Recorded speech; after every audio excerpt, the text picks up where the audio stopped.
Okay madam. మీ party అంటే 11 సీట్లకు పడిపోయిన తరుణంలో డీమోరల్ అయితే అయ్యుండొచ్చు. కానీ ప్రతిపక్షంగా ఇంకా ఆ స్థాయిలో కొట్లాడట్లేదేమో అన్న చర్చ పెద్ద ఎత్తున జరుగుతా ఉంది. ఎందుకంటే వైజాగ్ ఉక్కు పరిశ్రమను ముక్కలు ముక్కలుగా చేసి అమ్ముతా ఉన్నారు. నిన్న మొన్న టీసీఎస్‌కు 99 పైసలకి ఎకరం. మరి ప్రతిపక్షంగా మీ వాయిస్ ఎక్కడ వినిపించట్లేదు కదా? అంటే ఐ మీన్ మీ వాయిస్ కాదు, వైసీపీ వాయిస్. అందరి వాయిస్‌లు వినిపిస్తున్నాయి. సోషల్ మీడియాలో యుద్ధం జరుగుతుంది తప్ప అంటే ఇప్పుడు ఎక్కడ యుద్ధం చేయగలుగుతాం మీరు చెప్పండి. ఇప్పుడు అసెంబ్లీలో వెళ్ళడానికి వీళ్ళు చేస్తున్నటువంటి పనులు అడ్డుకుంటున్నటువంటి తీరు అర్థమైపోయింది. ఎంతవరకు ఉండాలో మన ఎమ్మెల్సీలు వాళ్ళు మాట్లాడాల్సిన వాళ్ళందరూ మాట్లాడారు, ప్రశ్నించాల్సిందంతా ప్రశ్నించారు. ఇవాళ రాష్ట్రంలో ఉన్నటువంటి అందరికీ అండగా ఉంటుంది వైఎస్ఆర్సీపీ పార్టీ. ఈ 3 పార్టీలు ఒక చోట ఉన్నాయి సార్. 4 పార్టీలు అక్కడ ఉన్నాయి. ఇండైరెక్ట్ గా షర్మిల గారు కూడా అట్టే మాట్లాడుతున్నారు. ఆవిడ ఎప్పుడు ఇటు తిరిగి మాట్లాడిన అన్ని అటువైపు ఉన్నాయి. ఇటువైపు ఉన్న 5 కోట్ల మంది జనాభా కోసం ఎవరు పోటీ పడుతున్నారు, ఎవరు ఫైట్ చేస్తున్నారు అన్న విషయాన్ని ఒకసారి జనాలకి కూడా అర్థమవుతుంది కదా. ఇప్పుడు డిఎస్సికి సంబంధించి 16,500 జాబులని అన్నారు. తీరా చూస్తే 2,500కు నోటిఫికేషన్ ఇచ్చారు. దీని మీద కొట్లాడాల్సింది వైసీపీ కదా, బాధ్యత లేదా? మేము కొట్లాడుతుంది మేమే అంటున్నాను సార్. కానీ ఆ స్థాయిలో పోరాటం లేదన్నది. స్థాయిలో పోరాటం ఎందుకు లేదు సార్? పోరాటం లేకపోతే ఫీ రీయింబర్స్మెంట్ దగ్గర నుంచి కానీ మీరు ఇప్పుడు అబ్జర్వ్ చేసుకోండి, ఈ 11 నెలల నుంచి జనాలు బయటకు వచ్చి జగన్మోహన్ రెడ్డి గారు బయటకు వస్తే ఎంతమంది జనాలు వస్తున్నారు? ఒక పక్క చనిపోతున్నటువంటి కుటుంబాల దగ్గరికి ఎవరెవరు వెళ్తున్నారు, అన్యాయం జరుగుతున్న ఆడబిడ్డల దగ్గరికి ఎవరు వెళ్తున్నారు?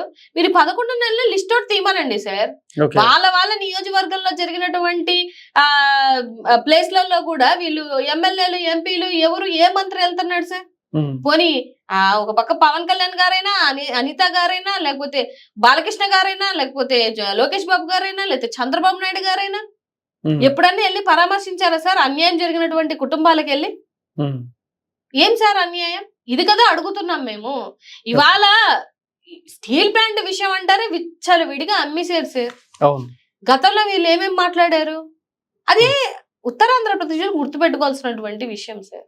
ఓకే, ఇప్పుడు సాక్షాత్తు సెంట్రల్ మినిస్టరే చెప్పినటువంటి విషయం ఏంటంటే, గతంలో జగన్మోహన్ రెడ్డి గారు రాసినటువంటి లెటర్ వల్లే స్టీల్ ప్లాంట్ ఆగింది అని చెప్పింది ఎవరు సార్? సెంట్రల్ మినిస్టర్ చెప్పారు. నేనో మీరో కాదు కదా. ఇది జనాలకి అర్థం అవ్వాలి. నిన్న మొన్న ప్రైవేటైజేషన్ ఎట్టి పరిస్థితుల్లో ఆగదు అని కూడా సెంట్రల్ మినిస్టర్ అదే ఆ లెటర్ లో రాస్తూనే మెన్షన్ చేసినటువంటి పాయింట్ ఇది. ఇది జనాలు గమనిస్తారు కదా. ఇవాళ విచ్చలవిడిగా అసలు విశాఖలో ఉన్నటువంటి భూముల విలువ విశాఖవాసిగా మాకు తెలిసి సార్, కోట్లు విలువ చేస్తున్నటువంటి భూమిని ఎకరానికి 99 పైసలు. ఎంత అన్యాయం సార్! అసలు ఏ విధంగా మీరు 99 పైసలకి ఎకరానికి ఇచ్చారు అనేది ఆలోచించాలి కదా. రీసెంట్ గా ఒక 2 నెలల క్రితం స్టార్ట్ అయినటువంటి ఒక కంపెనీకి అన్ని వేల ఎకరాలు అంటగట్టడానికి అసలు ఆ కంపెనీ ఎవరిది, ఆ కంపెనీకి వీళ్ళకున్నటువంటి సంబంధాలు ఏంటి, ఇవన్నీ చెక్ చేయమనండి సార్, తెలుస్తాయి. బినామీ భాగవతాలు అన్న చర్చ అయితే జరుగుతా ఉంది. ఏం సార్ బినామీ భాగవతాలు? ఇంకా దేవుడికి తెలియాలి సార్.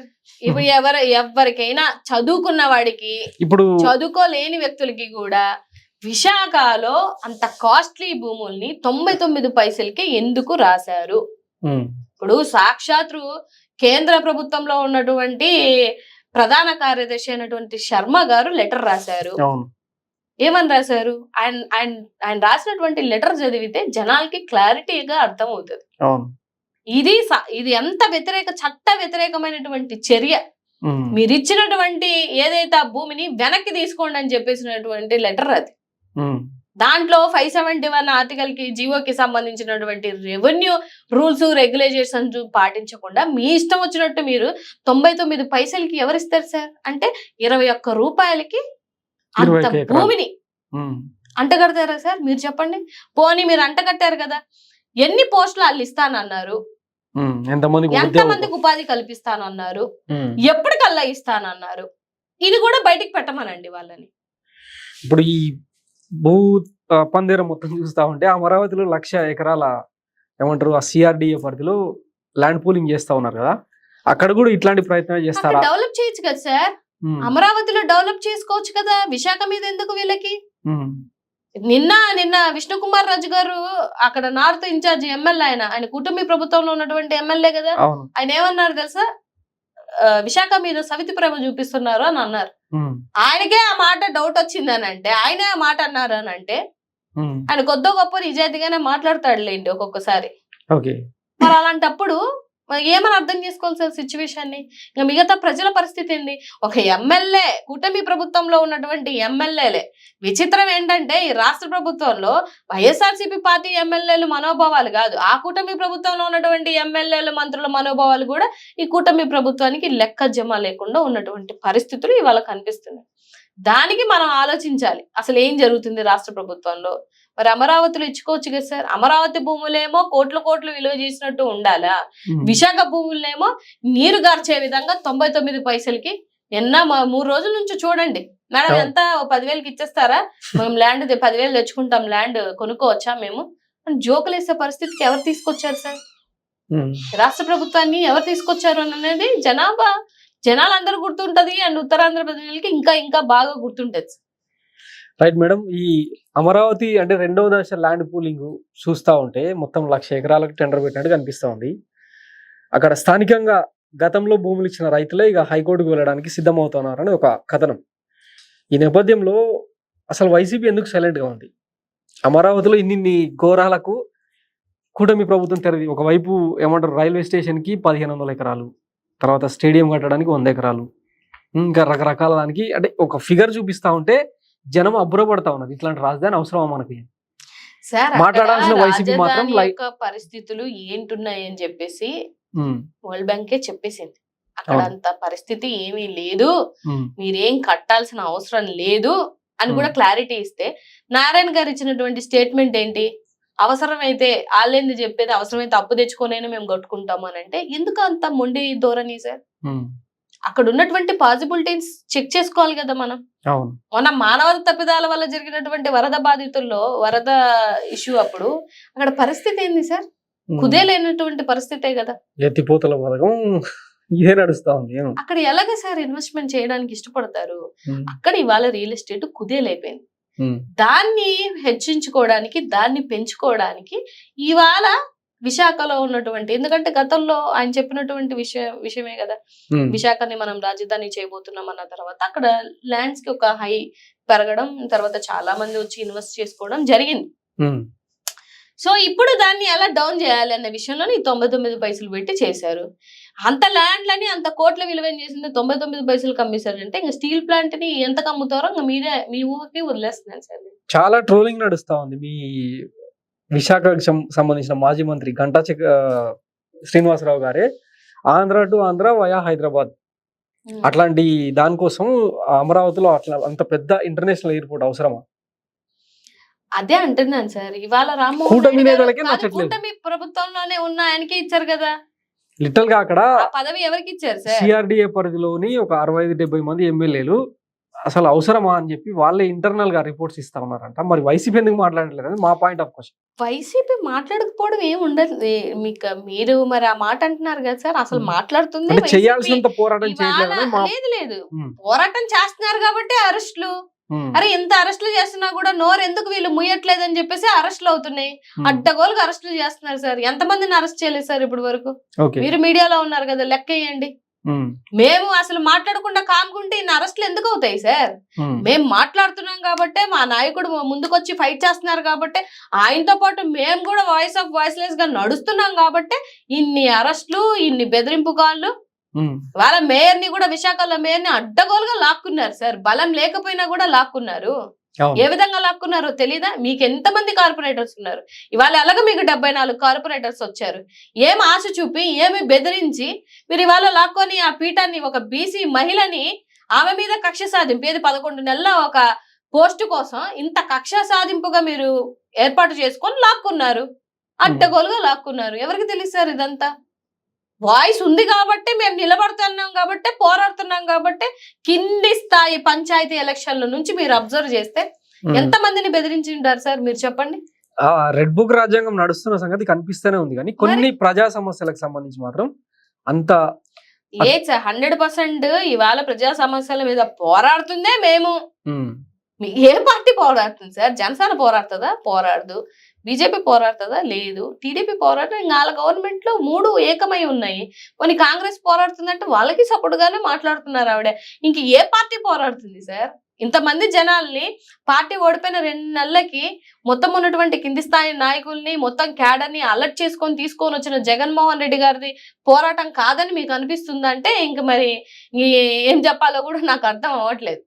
ఎందుకంటే వచ్చి ఫైట్ చేస్తుంది మేం కదా సార్. గతంలో వీళ్ళు ఎక్కడున్నారు సార్? 3 సంవత్సరాలు 4 సంవత్సరాలకి కార్పొరేషన్ ఎలక్షన్స్ అయ్యేటప్పుడు కూడా పెట్టుకోవడానికి క్యాండిడేట్లు లేక లాస్ట్ మినిట్ లో కూడా ఎలక్షన్స్ లో ఎమ్మెల్యే లాస్ట్ మినిట్ లో పెట్టిన సిచ్యువేషన్ కదా సార్. ఇది ఎవరు చూడలేదు సార్. గతం మర్చిపోకూడదు కదా. మనం మర్చిపోయినా గూగుల్ మర్చిపోదు కదా. రైట్. ఏబి వెంకటేశ్వరరావు గారు నెవర్ అగైన్ జగన్ తెరదీశారు.